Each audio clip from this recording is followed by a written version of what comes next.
হাসতে বলছেন? বলেন, কানতে বলছেন বেশি, হাসতে বলছেন কম। ফালিয়াযহাকু কালিলা ওয়ালিয়াবকু কাসীরা। আর আল্লাহর রাসূল বলেন বেশি হাস, ওয়ালা তুকসিরিজ যিহক, বেশি হাসবা না। আমাদের তো এখন হাসির আয়োজন, ফেসবুকে হাসির আয়োজন, মোবাইলে হাসির আয়োজন, অনলাইনে হাসির আয়োজন, টেলিভিশনে হাসির আয়োজন, গল্পের বইয়ে হাসির আয়োজন, নাটকে হাসির আয়োজন, সিনেমায় হাসির আয়োজন, রাস্তাঘাটে অনুষ্ঠানে হাসির আয়োজন। কাদার আয়োজন নাই এখন, কাদার আয়োজন এটা নাই এখন। কিন্তু কাদার আয়োজন বেশি হওয়া ছিল সাহাবায়ে কেরামের সময়ে, কাদার আয়োজন বেশি ছিল। কাদা, কারণ কাঁদলে পরে চোখের পানির অনেক মূল্য। দুঃখে পড়ে কান্দা না, আল্লাহর ভয়ে কান্দা। দুঃখে পড়ে না, আল্লাহর ভয়ে কান্না, যেটা এটার অনেক মূল্য। এ কারণে আল্লাহর রাসূল সাল্লাল্লাহু আলাইহি ওয়াসাল্লাম কাঁদতেন বেশি। হযরত আয়েশা সিদ্দিকা বলেন এত কাঁদতেন যে বিছনা চোখের পানি দিয়ে ভরে যেত, ভিজে যেত, মনে হতো যে মশকের পানি ঢেলে দেওয়া হয়েছে। এত কান্না করতেন আল্লাহর রাসূল যে শুধু কাদার জন্য নবী একাকিত্বকে গ্রহণ করতেন, সেজদা দিয়া কাঁদতেন কাঁদতেন। নবীর কান্নার আওয়াজে, এত আওয়াজ হইতো কান্নার, যে কান্নার আওয়াজে মাঠের রাখালরাও দাঁড়ায় দাঁড়ায় কাঁদতো, উট ছাগল ভেড়া ওরা কাঁদতো, নবীর কান্না দেখে ওরা কাঁদতো, কাঁদতেন। কারণ কান্নার একটা ফোঁটা পানির অনেক মূল্য।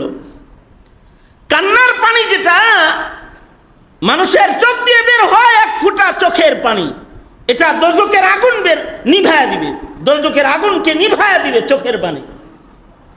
কাতরাতান, দুটি ফোঁটা আল্লাহর কাছে দামি, চোখের পানির ফোঁটা আর গায়ের রক্তের ফোঁটা, যেটা কাতরাতুদ দুমু, যেটা আল্লাহর ভয়ে বের হয়েছে, আর কাতরাতুন ফি সাবিলিল্লাহ, আল্লাহর রাস্তায় যে গায়ের রক্তের ফোঁটা বের হয়েছে, যেটা ফিলিস্তিনের মুসলিম মুসলমানদের ঝরতেছে রক্তের ফোঁটা। আরেকটা হলো চোখের পানির ফোঁটা। শাহ আব্দুল আজিজ মুহাদ্দিসে দেহলভী রহমাতুল্লাহি আলাইহি, ওনার যুগে একটি আজব ঘটনা ঘটেছে। সেটা হলো এই, এক লোক এক মাইয়িতকে কবরস্থ করেছে, তার বন্ধুকে কবর দিয়েছে। আমি মুখতাসারে বলতেছি, কয়েক রেওয়ায়েতে ঘটনা বর্ণনা হয়, এক একটা এক এক রকম। আমি মুআতামাদ আলাই একটি বর্ণনা আপনাদের কাছে বলতেছি, যে লোকটা তো ইন্তেকাল করেছে, তো তাকে দাফন করার জন্যে আব্দুল আজিজ মুহাদ্দিসে দেহলভী রহমাতুল্লাহ আলাইহির যুগে দাফন করার জন্য তার বন্ধু বান্ধবরা লাশ লইয়া কবরে নামছে, লাশ নিয়ে কবরে নামছে। এক বর্ণনায় আছে একই এলাকায় একটা ছিল সায়েল আর একটা ছিল ভিক্ষুক। একজন ছিল সায়েল আর একজন ছিল ভিক্ষুক। প্রতিদিন যে ভিক্ষা চাইতো সায়েল, ভিক্ষা চাইতো, আর একজন ছিল দাতা, দানকারী, সে দিত। সায়েল ভিক্ষা চাইতো আর দাতা তিনি দিত। কয়েকদিন হয়ে গেছে সায়েল ভিক্ষুকটা আসে না। এই ভিক্ষুক যে আসতেছে না, এই যিনি সাদকা করতো তার মাথা গরম হয়েছে। কি ব্যাপার, প্রতিদিন কিছু সাদকা করতাম, সাদকার আমল বন্ধ হয়ে গেল যে? তা আমল বন্ধ হয়ে গেলে সে যে ভিক্ষুক আসত, এই ভিক্ষুককে আসে না কেন এটা দেখার জন্য তার বাড়ি চলে গেছে। আমরা যাই, আমাদের কাছে যদি আসা যাওয়া বন্ধ করে, তাহলে আলাই বালাই মাসকালাই গেছে গা, এই জঞ্জাল গেছে, ভালো হয়েছে, মরছে মনে হয়, এলা আমাদের হালাত। আর উনি গেছে কেরে, ভিক্ষুক আসে না কেন? কয়েকদিন হয়ে গেল, তার টাকা জমে রয়েছে, ও আসতেছে না। ডেলি আসে, ডেলি দেই, খায়, নেয় না। কারণ কি? এই ঘর পর্যন্ত চলে গেছে। যা বলে, কিরে ভাই, প্রতিদিন তুমি ভিক্ষার জন্য আমার দুয়ারে দাঁড়াও আর আমি তোমাকে ভিক্ষা দিই, কয়েকদিন হলো তুমি যাও না, তাই আমি তোমার জন্য যেটা বরাদ্দ সম্পদ আছে ওটা লয়ে আইছি। সব না, ওই যে 6 দিনেরটা রয়েছে, এগুলো লাও, রাখছে। রাখার পরে যখন এই লোকটা চলে যায় তখন বলে, ভাই আমার তো এই পৃথিবীতে আপনজন বলতে কেউ নাই, তুমি আমার একমাত্র আপনজন, যে আমার খাবারের খবর নিতে তুমি আমার ঘর পর্যন্ত এসেছো। সুতরাং তোমার কাছে আমার দাবি, যদি শোনো আমার ইন্তেকাল হয়ে গেছে তো তুমি আমার লাশটাও কবরে নামায়ো, আমার জানাজাটা কইরো, আমার আপনজন হিসাবে তোমার হাতে আমাকে কবরস্থ করো, তো আমার দিল শান্তি পাবে। তো ওসিয়ত মাফিক এই লোক নিজের এই মোহাব্বতের মানুষটাকে কবরে নামানোর জন্য মৃত্যুর পরে হাজির হয়ে গেছে, লাশটা কবরে নামাইছে। কিন্তু কাহিনী হলো যে যখন লাশ কবরে নামায় উঠে আসতেছে, তার জরুরি কিছু সামান কবরের ভেতরে পড়ে গেছে। উঠার সময়, কবর থেকে উঠার সময় পকেট থেকে একটা জরুরি কাগজ পড়ে গেছে। কাগজটার জরুরত এতই বেশি ছিল যে শেষ পর্যন্ত কবর খুঁড়তে হয়েছে।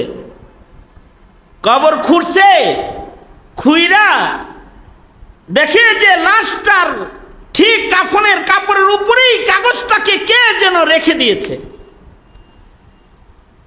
কাগজটা হাত ঢুকায়া কবর থেকে যখন উঠাইতেছে, তখন হাত বের হওয়ার সময় হাতটা কবরের মাটি ও বাঁশের সাথে টাচ লেগে গেছে।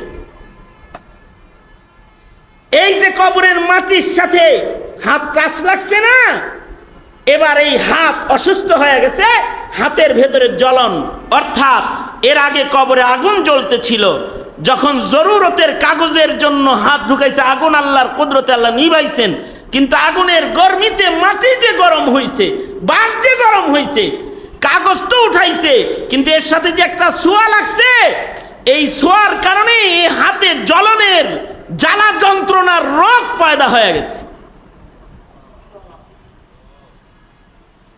লম্বা সময় হয়ে গেছে, হাতের জ্বালা যন্ত্রণা ভালো হয় না।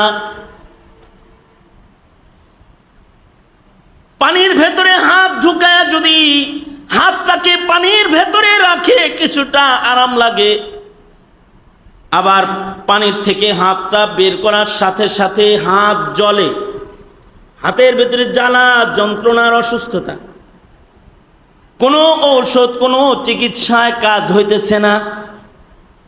এলাকার লোকেরা বলে, জমানার বুজুর্গ আলেমে দ্বীন আব্দুল আজিজ মুহাদ্দিসে দেহলভী রহমাতুল্লাহর কাছে যাও, হতে পারে আল্লাহর প্যারা কোনো দোয়া করে দিলে, তিনি জমানার বড় বুজুর্গ, তিনি যদি দোয়া করে দেন হয়তোবা হাত ভালো হয়ে যাবে। যাও, তার কাছে চলে যাও। তো সবার পরামর্শ মাফিক লোকটা জমানার মুহাদ্দিস আব্দুল আজিজ মুহাদ্দিসে দেহলভী রহমাতুল্লাহর কাছে চলে গেছে। যা নিজের হাত দেখায় বলে, আমার হাতের এই জায়গা থেকে এই জায়গা জ্বলছে। কেন জ্বলে? কয়েক কবরের ভেতরে হাত দিয়েছিলাম জরুরি কাগজ তোলার জন্যে, হাতের ভেতরে কবরের মাটি ও বাঁশের ছোঁয়া লেগেছে, এরপর থেকে এই জায়গার জ্বলন ভালো হইতাছে না। আব্দুল আজিজ মুহাদ্দিসে দেহলভী বলেন, কবরের আযাবের আগুনের স্পর্শে তাপের একটা ছেক তোমার হাতে লেগে গেছে। এটা তো মৃত্যুর আগে দোজকের আগুনের আসর যেহেতু লেগেছে, এটা মরার আগে আর ভালো হবে না। এই কথা বলতেই এই লোকটার চোখ দিয়ে চোখের পানি ঝরঝর করে ঝরবার লাগছে, আর সে কান্না করতেছে আর বলতেছে, যে কবরের ভেতরে আযাব হয়েছে, এমন কবরের মাটি ও বাঁশের ছোঁয়ার কারণেই যদি জ্বলন এত হয়, আমি যদি নিজের আমল, নিজের নেক আমল, নিজের ঈমান ঠিক না করে কবরে যাই, আর যদি আমার কবরের ভেতরে দাও দাও করে আগুন ধরে যায়, আল্লাহর রাসূল বলেছেন দুই প্রকারের কবর, এক প্রকারের কবর হুফরাতুম মিন হুফারিন নার, এক প্রকারের কবর আছে যার ভিতরে আগুন আর আগুন, আগুনের খণ্ড। আর এক প্রকারের কবর আছে রাউজাতুম মিন রিয়াজিল জান্নাহ, নেক আমল লইয়া কবরে গেলে, ঈমান লইয়া কবরে গেলে নেককারের কবর জান্নাতের বাগান, আর বদকারের কবর দোজকের খণ্ড। যদি আমার কবর যদি দোজকের খণ্ড হইয়া যায়, আরে কবরের আযাবের আসর মাটির ভিতরে আছে, সেই মাটির ছোঁয়া লাগলে যদি দেহের ভিতরে এত জ্বলন এত অশান্তি হয়, তাহলে দোজকের খণ্ড যদি আমার কবর হয়, না জানি আমার কি হালত হবে।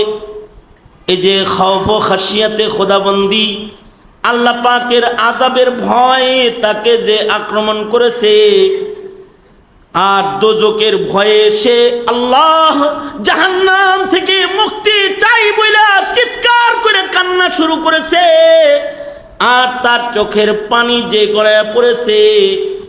আব্দুল আজিজ মুহাদ্দিসে দেহলভী সাথে সাথে তার হাত টান দিয়া তার চোখের পানিগুলো হাত দিয়া নিয়ে তার হাতের ভেতরে ডলে দিয়েছে।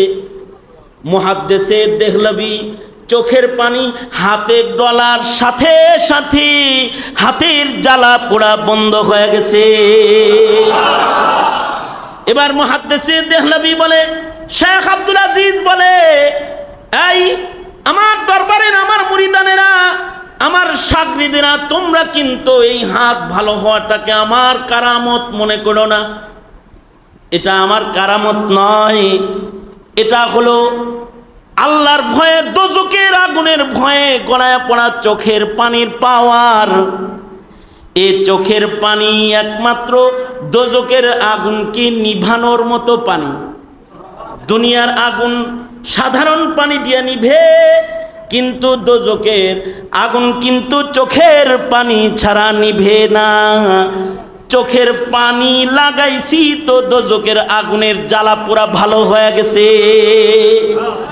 এ কারণে বুজুর্গদের কাছে কখনো কখনো নিজের পেছনের গুনাহের স্মরণে কান্না করার নিয়ত করেই যাইতে হয়, যে বলবো ওনার সামনে, কাঁদবো আমি, দুফোঁটা চোখের পানি ফেলবো আমার চোখ থেকে, আল্লাহর আযাব দোজখ থেকে বাঁচার আশায়।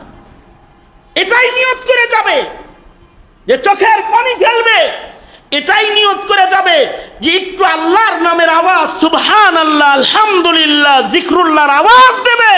কারণ ফামান ইয়ামাল মিসকালা যাররাতিন খায়রান ইয়ারা, জীবনের এক যাররা পরিমাণ নেকির কাজ যেটা, এটা নামায়ে আমালে থাকবে।